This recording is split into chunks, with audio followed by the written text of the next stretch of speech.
Hello friend, જય શ્રી કૃષ્ણ। આજે પાલકની ટિક્કી બનાવશું। જો તમે પાલક ના ખાતા હોય તો આ રેસીપી ચોક્કસ ટ્રાય કરજો। પાલકની ટિક્કી એકદમ ટેસ્ટી બનશે અને ઘરમાં બધાને ભાવે એવી ટેસ્ટી બનશે। તો મેં પાલકને ધોઈ અને સમારીને લીધી છે। તો એક વાસણમાં લઈશું પાલકને। હવે બાફેલું બટેટું લીધું છે, એ પણ એકદમ ઠંડુ થાય પછી જ ઉપયોગમાં લેશું, નહીતર મસાલો તમારો ચીકણો બનશે। ચોખાના પૌવા પલાળી અને પાણી એકદમ નીતરી જાય, કોરા થઈ જાય પછી ઉપયોગમાં લેવાના। તો આપણે ચોખાના પૌવા એડ કરશું, ખમણેલું ગાજર એડ કરીએ, કેપ્સિકમના ટુકડા એડ કર્યા છે,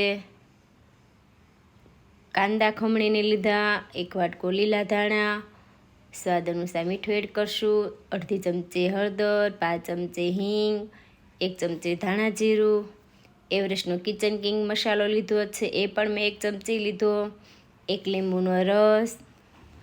તો હાથેથી બરાબર બધા જ મસાલા આપણે મિક્સ કરશું। એકદમ મસાલો ચોળીને ચીકણો નથી કરવાનો, ફક્ત મસાલા મિક્સ થાય એ રીતે જ હાથેથી મસાલા મિક્સ કરશું।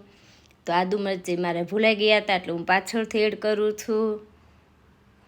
તો આપણો મસાલો બનીને તૈયાર છે। આ રીતના છૂટો રહે એ રીતે જ મસાલો આપણે બનાવીને તૈયાર કરશું। એક ડીશમાં સફેદ તલ લઈએ, તેલવાળા હાથ કરી આ રીતે આપણે ટિક્કી તૈયાર કરી લેશું। હવે ટિક્કી આપણે આ રીતે બધી જ બનાવીને નીચેની સાઈડે આપણે તલ લગાડીશું। ટિક્કી હોય એટલે તલ તો હોય જ। તો આ રીતે તલવાળી ટિક્કી કરી લઈએ। એક પેનમાં ટિક્કીને ગોઠવશું।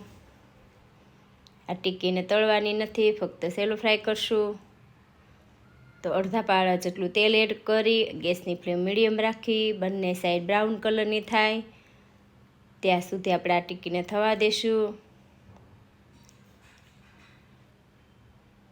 તો 3 થી 4 મિનિટમાં ટિક્કી એકદમ સરસ ફ્રાય થઈ જશે અને બહારથી જોવામાં એકદમ ક્રિસ્પી અને ખાવામાં એકદમ પોચી, દાંત વગરના પણ ખાઈ શકે એટલી પોચી આ ટિક્કી બનીને તૈયાર થશે। અને સ્વાદમાં તો એકદમ લાજવાબ એવી ટિક્કી બનીને તૈયાર થશે।